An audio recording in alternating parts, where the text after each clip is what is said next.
Olá! Com o recém-lançado Pacto Nacional pela Alfabetização na Idade Certa, o governo tenta, mais uma vez, preparar professores e escolas para ensinar crianças que acabaram de ingressar no ensino fundamental a ler e escrever. Essas crianças, no entanto, já trazem para a sala de aula conhecimentos adquiridos na pré-escola ou com os pais. Nesse quadro, aquelas que vieram de famílias mais ricas e mais escolarizadas chegam ao ensino fundamental com um repertório maior de palavras em comparação com alunos pobres. Com isso, estão mais preparadas para aprender os códigos da escrita e leitura. Cabe à escola, portanto, preencher essas lacunas. Mas será que elas estão prontas para isso? Para falar sobre essa questão, convidamos uma das maiores especialistas no assunto, a professora Magda Soares, doutora em Educação pela Universidade Federal de Minas Gerais. Magda é nossa convidada de hoje no programa Entrevista, nessa série que debate os desafios de ensinar em suas múltiplas linguagens. Tudo bem, professora? Tudo bem, Antônio. Obrigado pela presença. Eu estava lendo uma entrevista da senhora em que a senhora falava que começou trabalhando com o ensino médio, depois foi para o ensino fundamental e depois, cada vez mais, a atenção da senhora está por os anos iniciais ali da vida, do contato os primeiros contatos da criança com a escola e na família. Por quê?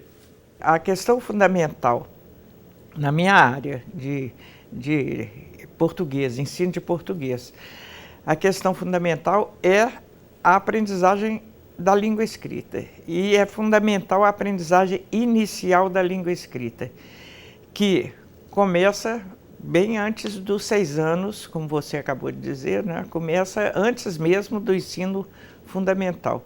Então, foi um movimento em busca de fazer aquilo que me parecia e me parece ainda que é o de que o país está precisando mais. Pois é, agora parece que foi um movimento contrário ainda à lógica das políticas públicas, né? Porque os piores salários hoje de profissionais do magistério estão justamente nos anos iniciais. E a gente continua ainda a gente olha muito para a avaliação, para o resultado final do que acontece no ensino médio e parece que a atenção é muito pouca ainda para os anos iniciais. Por que é tão importante olhar para esse início?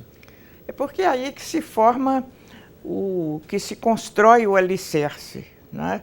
Se a criança não é bem orientada, não se alfabetiza, não se letra, eu gosto sempre de associar o verbo alfabetizar, o verbo letrar.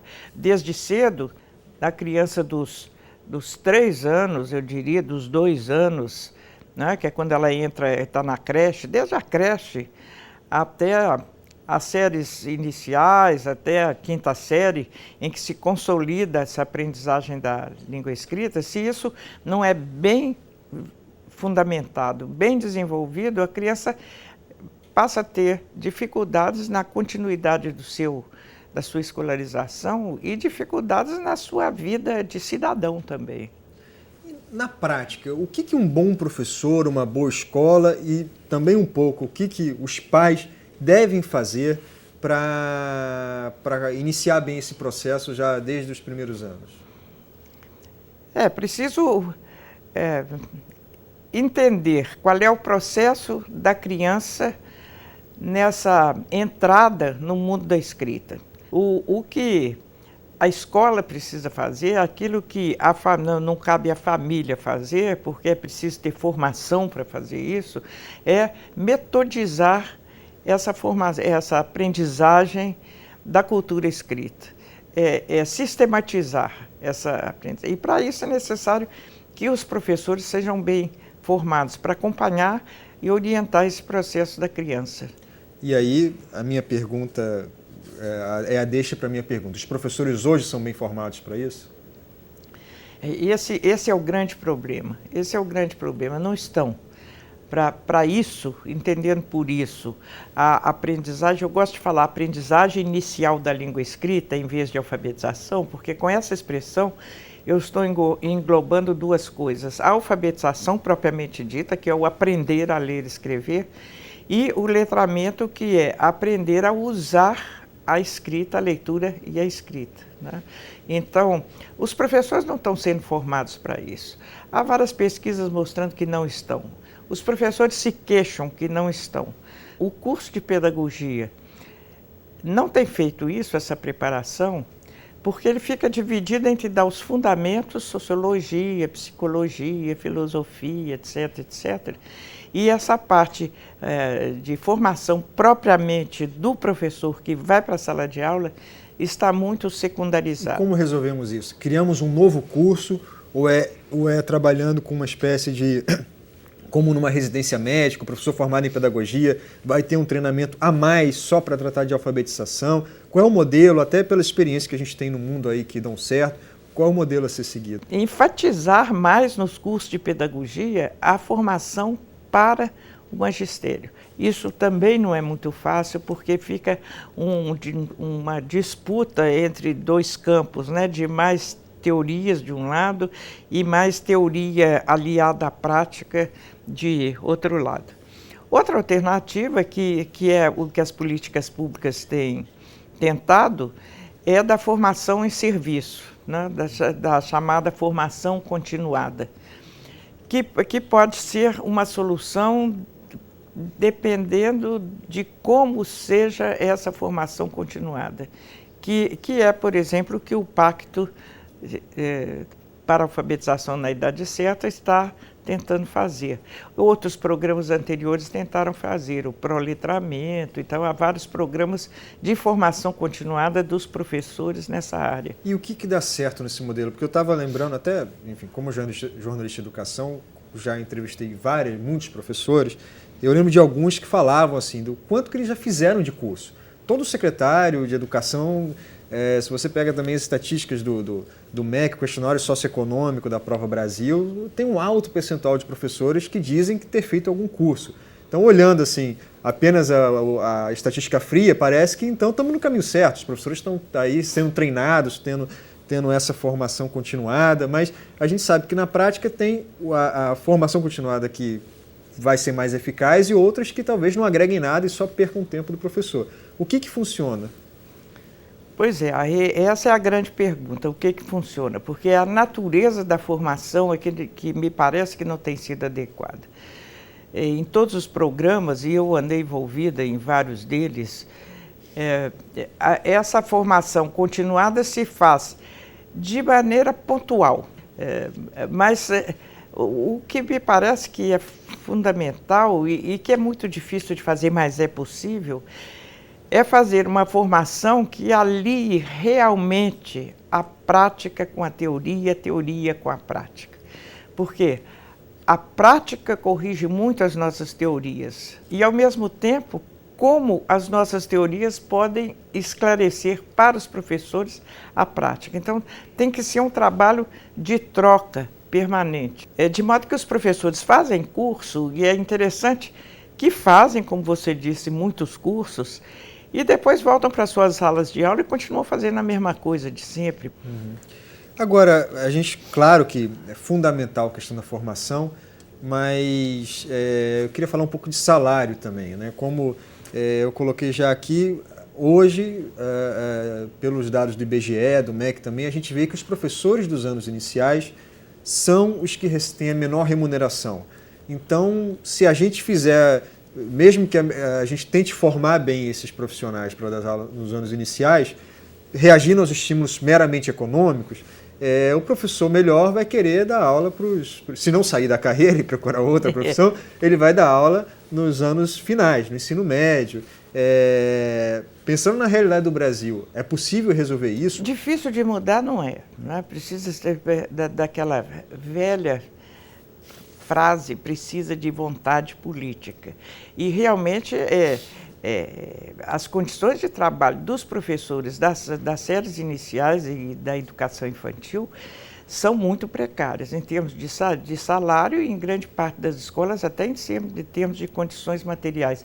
É uma coisa que sempre me surpreende muito, viu, Antônio, é que, nessas condições, os professores se interessam por se atualizar. Você vê qualquer congresso, qualquer seminário, qualquer curso, há uma demanda grande, as salas se enchem com esses professores, que é uma coisa que me causa grande admiração e que me mostra como eles estão conscientes de que a luta tem dois caminhos. Há uma luta pela melhoria do salário e das condições de trabalho E há um compromisso com a aprendizagem das crianças. Talvez a categoria profissional que tenha demonstrado, de maneira mais clara, essa que não chega a ser uma duplicidade, essa consciência de que são duas lutas. Pensando um pouco nesse quadro de desigualdade que é característico muito do Brasil e da América Latina, e nesse contexto de que os alunos já chegam, às vezes, no primeira experiência escolar deles, mesmo na pré-escola, a gente já vê diferenças entre os alunos mais ricos, de famílias escolarizadas, e os mais pobres.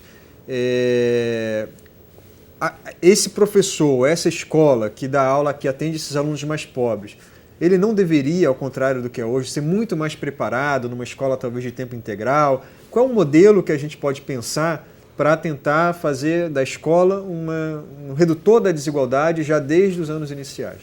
Há um primeiro aspecto que talvez seja dos mais, se não o mais importante,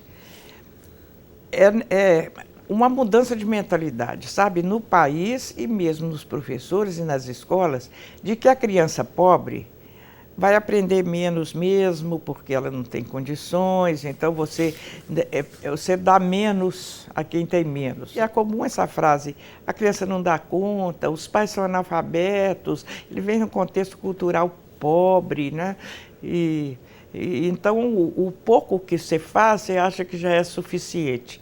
Então é preciso lutar, se reflete nessa questão do salário pior para os professores das séries iniciais, sempre achando que aqueles que chegam lá no ensino médio, porque lá já foram peneirados e você já tem os alunos que superaram. Mas ao mesmo ponto, esses professores também têm que ser, de fato, eu concordo integralmente com a senhora, que a gente não pode justificar, né? A criança é pobre, coitadinha, ela veio de uma família mais pobre, menos escolarizada, então ela vai aprender menos, ponto. Isso agora, por outro lado, também a gente sabe que é um desafio para o professor, que talvez... E aí, como que a gente prepara esse professor para... E aí é que está, exatamente. A primeira luta é dizer assim, eles dão conta sim. Eles dão conta e eles trazem realmente menos bagagem do que as crianças das classes favorecidas. Mas aí cabe à escola suprir essa bagagem que eles não trazem, dar essa bagagem que eles não trazem. Então o professor tem de trabalhar para suprir esses problemas que vêm de antes e que não são culpa da família. A família tem culpa o pai tem culpa de ser analfabeto, a mãe tem culpa de ser analfabeta, eles têm culpa de não ter livro em casa. Não tem, né? A questão está fora da escola e fora uma questão da estrutura social do país, lamentavelmente. Aí a escola tem que fazer isso. E você tem razão que os professores, para a escola pública, têm que ser formados para ter essa mudança de mentalidade e serem preparados para dar a essas crianças aquilo que elas não tiveram o privilégio, a oportunidade de ter no contexto cultural, familiar em que vivem. Professora, muito obrigado pela presença, obrigado por ter aceito o nosso convite, obrigado a vocês que nos assistiram e até o próximo programa.